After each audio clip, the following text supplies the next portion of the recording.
Okay, here's a video about coping because I think it's a big part of living with trauma, and it's absolutely debilitating when you can't. So, first question, do you find it difficult to cope? Are you exhausted a lot of the time, even when nothing is particularly wrong? Well, if you do, it could be that trauma is playing a central role in the form of PTSD or complex PTSD. So, trauma affects our mind and body in many different ways, and a common result is not being able to cope very well. Everyday life can feel really, really difficult. Other people seem to be excited by going out for lunch or taking the dog for a walk or inviting a friend over for the evening. But when you suffer from trauma, everyday instances of enjoyment can feel downright effortful and tiring. So I want to talk you through why you are not coping and provide a bit of guidance on how to move forward and out of it. A dysregulated nervous system goes hand in hand with trauma, and the result is that you now live in a world of extremes. So perhaps you are in a state of high arousal, which manifests as anxiety or restlessness or ADHD. Or possibly you tend towards the low arousal state where you can have a low mood or depression. Oftentimes people can even swing between the two just in one day. So there seems to be no happy medium with a baseline of contentment. Our days feel like we are living in either fight, flight, freeze, or flop, no matter what the situation is and whether it even calls for such a big response. When we live with a nervous system that is dysregulated in this way, and we lack the skills to bring it into regulation, we're forced to develop coping strategies. The coping strategies that we deploy are often designed to keep other people's nervous systems calm, because we know that if someone else points their big emotions at us, it's too much to bear. And it's too much to bear because we're stuck in dysregulation and we have zero capacity to be in such a situation. So as a result, we tend to overwork, overachieve, overextend, overthink, over-apologize, and even over-control situations. You might also be familiar with overcommitting, overanalyzing, and overprotecting yourself. Can you imagine how exhausting this is? How tiring it is to have a dysregulated nervous system and not know how to come back into regulation ever. So you literally try to control people and situations using this type of over-the-top technique, all just to get through a day. Symptoms such as anxiety, OCD, depression, dissociation, and chronic fatigue are all symptoms of deploying over-the-top techniques. They can manifest as a result of extreme coping mechanisms.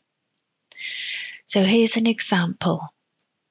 If someone bumps into you and it was not your fault, one coping mechanism could be to smooth a potentially rough encounter by immediately accepting the blame and over-apologizing, even when it wasn't your fault. So You're trying to keep their nervous system calm, because if they show any form of disgruntlement or even anger, you just don't have the capacity nor the wherewithal to handle it. And the situation is often even more personal than that, isn't it? So perhaps it's the eldest child's turn to sit in the front seat of the car, and we have the little sister crying in the back. You control the situation by asking the big sister to swap, because you can't cope with the guilt or the anger or the meltdown that the little one is making you feel. In both instances, you're using coping mechanisms to dodge a feeling that another person is going to make you feel. And you're scared of feelings and you don't know how to feel them. Why? Well, because most of us were brought up with caregivers who directly or inadvertently taught us to dismiss our emotions and even be scared of them. Do you remember phrases such as, "It's okay, don't be sad. She didn't mean to upset you. You're just tired. Stop being so sensitive. Come on, give me a smile. Here's a chocolate to cheer you up. Shall we go to the park? Will that help? Calm down. Others have it much worse. You're okay, there's nothing wrong. Why are you so upset?" Now, the way out is to understand that emotions can be painful, but they're not dangerous. There's no need to be scared of them. We have pleasant emotions and we have unpleasant emotions. A baby isn't scared of their emotions. They may cry through the whole feeling process because sometimes it's awful, but they do it and they have a good old cry as they go. And so if feeling our feelings is not dangerous, then the next question is, how do we feel them? Well, we feel them directly as sensations in the body. Emotions are sensations in the body. They're not thoughts in our head. And all of the thinking that we do when we feel bad is not helping one jot to process the same emotion you're trying to run from. Instead, we need to be feeling our body.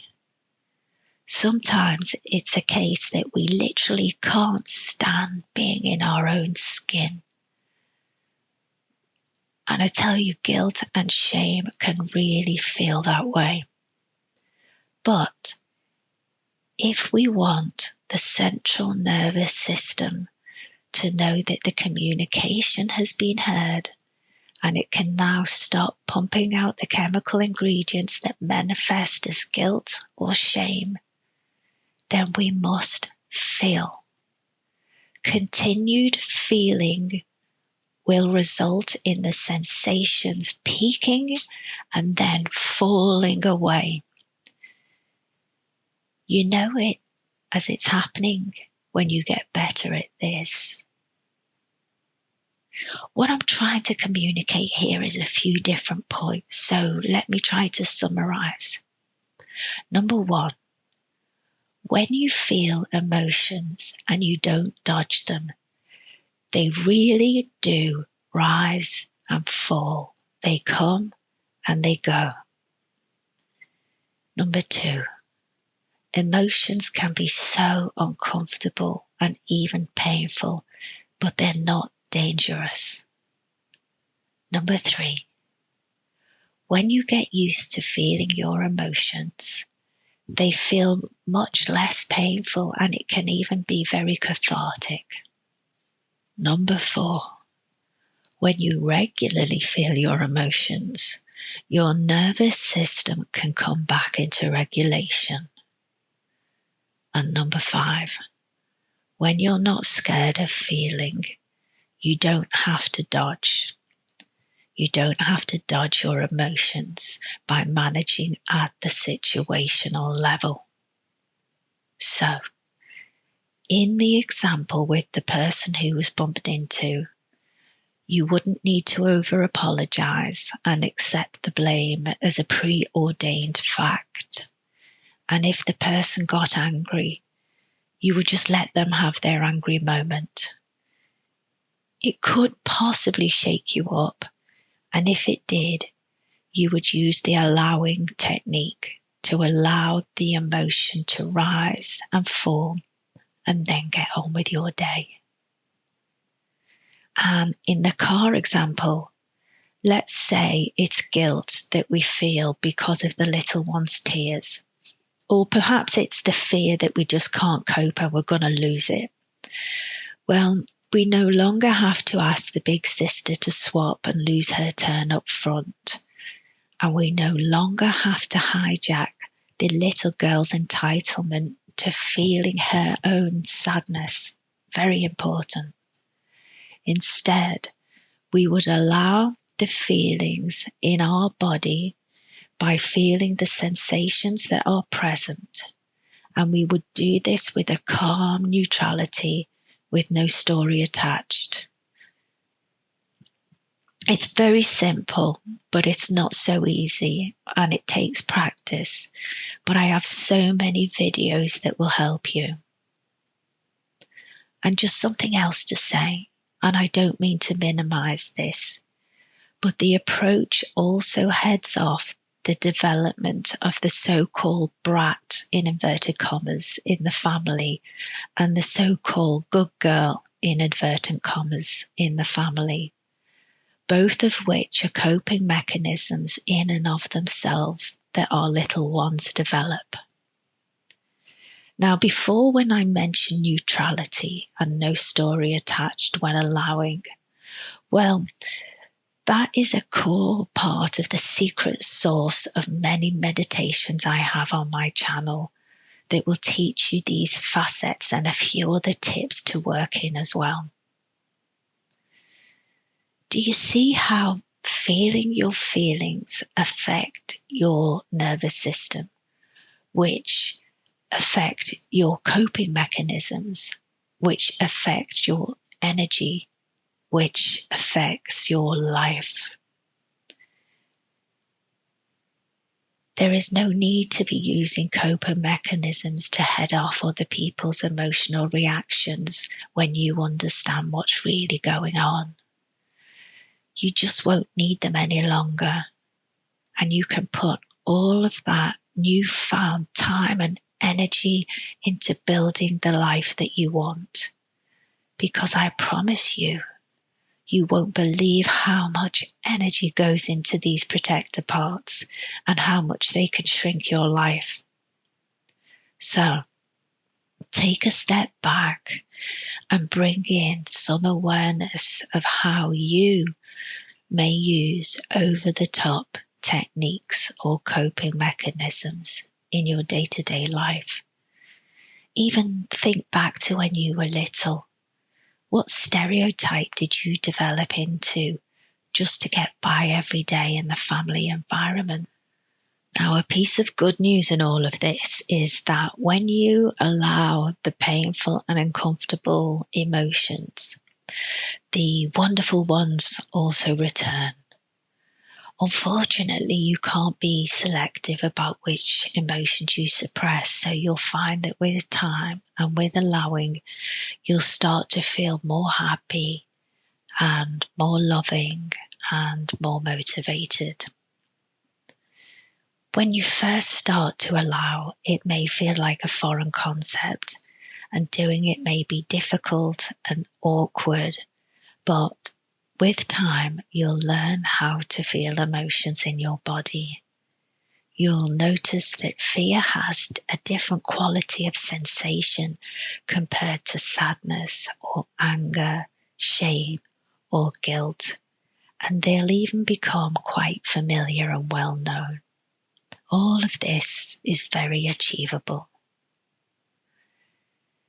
The videos on my channel that refer to somatic healing or allowing, they'll all help you to do this, and they'll all give you so much more information in terms of the technique that's involved. So have a look through and see which ones appeal to you. Try a few different types and just try to be sure to practice every day, because it's not something that you're used to at the moment. You've really grown out of the habit, but at the same time, it's a very natural thing for us to do. Use the exercises to learn how to feel your feelings, because this is absolutely the way to regulating your nervous system and stopping all of the over-the-top techniques. I'd encourage you to do an exercise or a meditation daily. It's important to have that consistency. And when you're ready to take the method into day-to-day life, just try and apply it as often as possible, whether it's a good feeling or a bad feeling. Often when we have trauma and we're allowing, we work so hard on feelings such as sadness and fear. But try to spot the moments when you have moments of contentment and joy, even if they're just fleeting, because you'll really be encouraging your nervous system to feel into them. So, with practice, and by doing this on a moment-by-moment basis, you really will start to bring your system back into regulation, which means you don't need to be controlling the outside world and the people who live in it. You can let them have their feelings because they're entitled to them. We can be that cork in water that bobs along through good weather and bad. So, that's all for this one on coping, my friends. I'll end by saying thank you for joining me on the Mind Body Mountain. And if you want YouTube to place this in front of somebody who needs to hear it, give them some encouragement with a like, share or comment. And if you want to support my channel, have a look at joining the membership. Bye for now, and I'll see you on the next one.